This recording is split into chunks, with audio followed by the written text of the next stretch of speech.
What's up, everybody?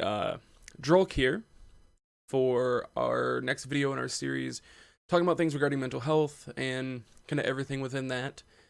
I am super excited because I'm sitting down to record this video and I got some Let's Play I'm going to record today. And I'm stoked. I'm stoked for the simple fact of I am feeling mentally better than I've felt in a long time. And I'm not just saying because I don't have the headaches as often or I'm recovering from the concussion and feel better, but I'm saying that in a sense of this week has been a refresher for my mental health, and we'll talk a little bit about that. Before we get into the video, I do want to say, this is really exciting. I got t-shirts. the Drulk Gaming t-shirts are a thing. I have a Stream Labs merch store you can find through my Twitch channel. I'll put a link in the description below. It has a bunch of stuff. I can't lie to you. I am so pumped to have merch.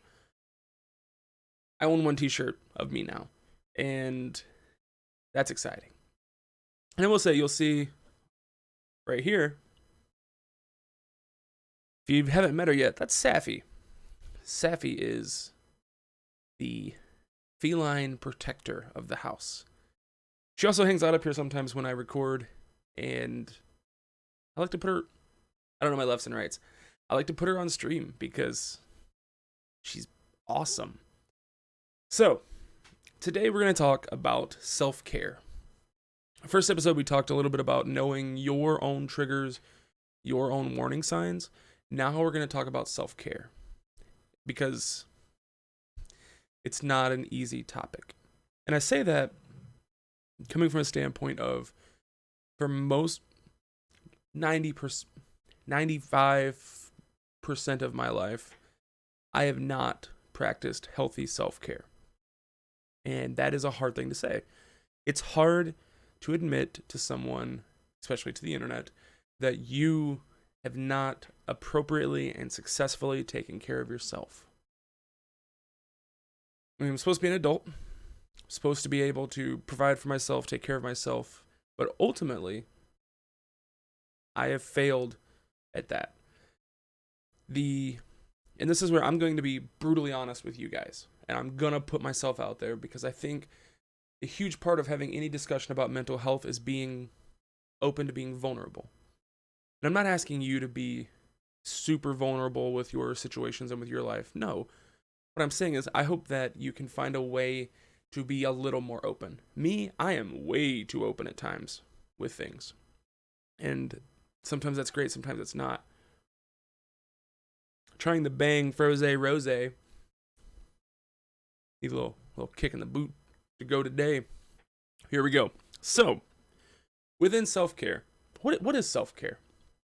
The way I define it would be, self-care is any activity or action that you take to help yourself heal, recover, refresh, renew, and rest.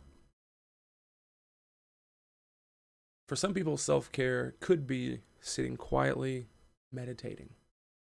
For some people, self-care could be going out into the outdoors. For some people, self-care, going to the mall. There's plenty of different things and ways that self-care can be. For me, self-care for the longest time was alcohol. For me, self-care for the longest time was withdrawing from everybody. For me, self-care for the longest time was food. It was hermiting myself away, drinking heavily, eating awful food, and not really caring about myself. Escaping this existence for a while. That's what it was for me. When I say I haven't practiced healthy self-care, that's what I'm talking about. That's not healthy. The first video we kind of talked about, I almost lost that battle to alcohol. Now, I don't have that fear. I have my rules in place. Now, when I self-care to me is talking to this camera sometimes. Self-care is petting that awesome kitty cat right there. Self-care is hanging out with that super cool snake that I got in the tank over there. Self-care is talking to my trusted friends about how I'm actually feeling. Self-care is finding passion in something that I'm doing and letting myself enjoy it. Self-care is meeting a new person and sharing a story. When I wasn't practicing healthy self-care, I noticed that most of my fixes were very temporary, and I had to continuously do them. I mean, alcohol, you sober up eventually, so you drink more. And you drink more, and the more you drink, the higher your tolerance. The higher your tolerance, the more you drink. But it was that Band-Aid on the problem. Healthy self-care aren't just Band-Aids. Healthy self-care is rehabilitation. In working in the mental health field, I spent 4 years working in the mental health field, recently walked away from that. I watched burnout happen constantly. I watched it happen to amazing people, staff that were just hands down some of the most amazing people I've ever watched work with other human beings. But I think the common theme I found amongst most of the amazing staff I worked with was we were terrible at self-care, awful at it. We could easily help other people, but we wouldn't help ourselves. And I think people have that fear of, well, if I practice self-care, I'm being selfish. If I practice self-care, I'm not really invested or involved in what I'm doing. And I want to call that baloney. That's some Oscar Mayer, BOLOGNA. Because going back to the first one, you put your oxygen mask on first. You can't help anybody if you're burnt to the ground. So I want to break that notion that taking care of yourself is a selfish act. Taking care of yourself is healthy. Taking care of yourself is needed. If you are someone who is that friend who wants to help everybody else, or that person who's dealing with all of your problems, let yourself breathe. It's okay to take a moment and allow yourself to just be. Because you have to be healthy. You have to be working to where you need to be. And if you're not, and mentally you know you're not okay, but you're continuously pretending that you are, or you're going with the I'm fine while self-destructing using unhealthy coping skills and poor self-care, you're not fine. That doesn't go well. Let's be honest with ourselves. That doesn't go well. I want to tell you that there's some magic fix. I want to tell you that self-care is some easy thing that you go and you perfectly fine. I want to tell you that you do practice self-care once and it works forever. That's what I want to tell you. I'm not a liar. I'm not going to tell you that. Self-care changes, it evolves, it becomes different. What is effective for me as self-care now wasn't effective for me 5 years ago, and it probably won't be effective 5 years from now. I will grow up and I'll change, hopefully. So what I'm saying for me right now, my self-care is the gym. My self-care is drinking water. My self-care is sharing time with my wife and my family. My self-care, the animals. My self-care is talking to you. My self-care is worship. Faith has become a huge part of my life. For me, it is. And I'm a firm believer that the more I focus on my relationship with Christ, the better my self-care has become. Unfortunately for me, my self-care is also, I have a bunch of bottles here because of different things I have to take. Like I got amoxicillin and a painkiller, but really sometimes self-care are these. Legitimate self-care. This is my high blood pressure meds. I spent most of my life dealing with a blood pressure in a range where people go when they have a stroke. That was my normal. Wasn't taking care of myself physically. Wasn't taking care of myself mentally, emotionally. This past week, it's been the first normal work week I've had in 4 years. Longer, actually. My biggest stressor this week was traffic on the way home. It's a huge change. I'm learning, right now, I'm changing up my own self-care, my own coping skills. Because I had to function at a stress level that was up here. Now I'm functioning at a stress level that's down here. Things change. And I know I'm rambling.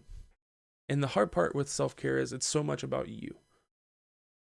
My challenge would be to all of you is to open up that discussion with yourself, with the people you care about, and genuinely talk about self-care. It's difficult. It's especially difficult if you're somebody who likes to help other people and likes to fix others. Because a character flaw I've noticed in most of those people is that we don't take care of ourselves. You have to. You really do. I'm so thankful for the people who commented on the last video to talk about their triggers and to talk about their warning signs, because the warning signs and the self-care go hand in hand. If I can see early on that I'm starting to struggle, the self-care is easier. It really is. If I notice my environment's becoming cluttered or I feel myself becoming stressed, I can address that much easier than if it's already snowballed and I am weeks deep into a bottled up rage fest. That's harder to deal with. So being proactive in your self-care, and even if you have to be reactive, being reactive quickly in your self-care is huge. You got to take care of yourself. This whole series sometimes we'll talk about other people, but mostly it's talking about ourselves. It's opening ourselves up. Another part of self-care is being kind of emotionally mature. And a part of being emotionally mature is being able to have someone tell you that they're concerned or say, "How are you?" And you not just look and go, "I'm fine. Hey, thanks for asking. I'm fine. I'm good. I'm fine. I'm fine. I'm fine. I'm fine. I'm fine. I'm fine. I'm fine." Really ask yourself, are you though? Because I know I've said I'm fine. I don't think any time I've actually been fine that I've said I'm fine. But we accept that answer because that's how things work.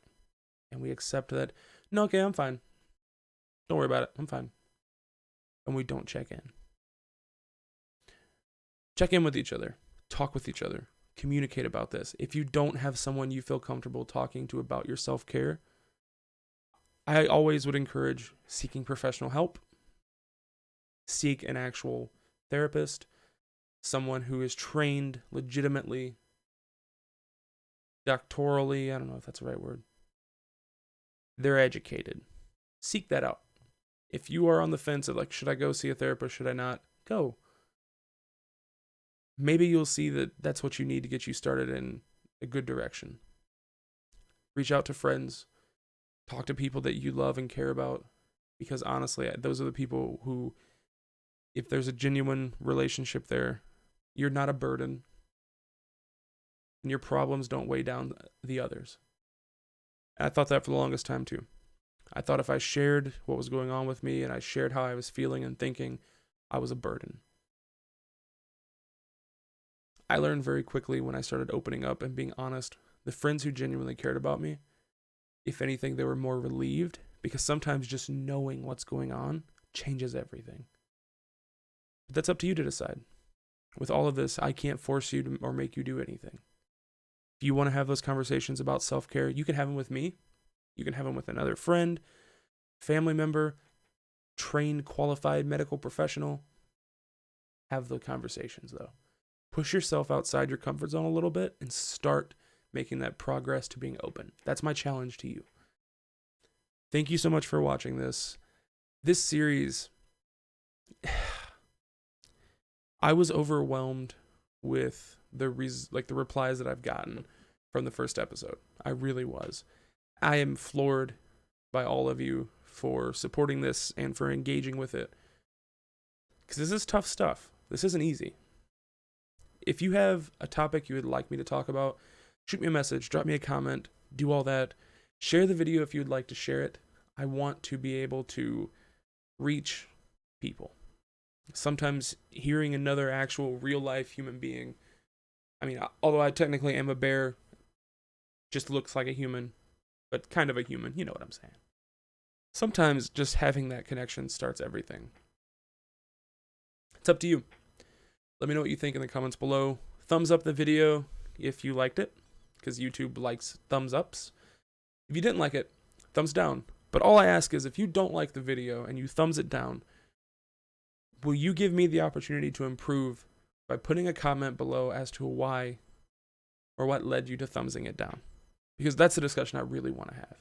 Because if I can improve better and I can find a better way to deliver this to you, I want to do that. So let me know. Thank you so much for watching. Thank you for hanging out. Safi is awesome. I love her dearly.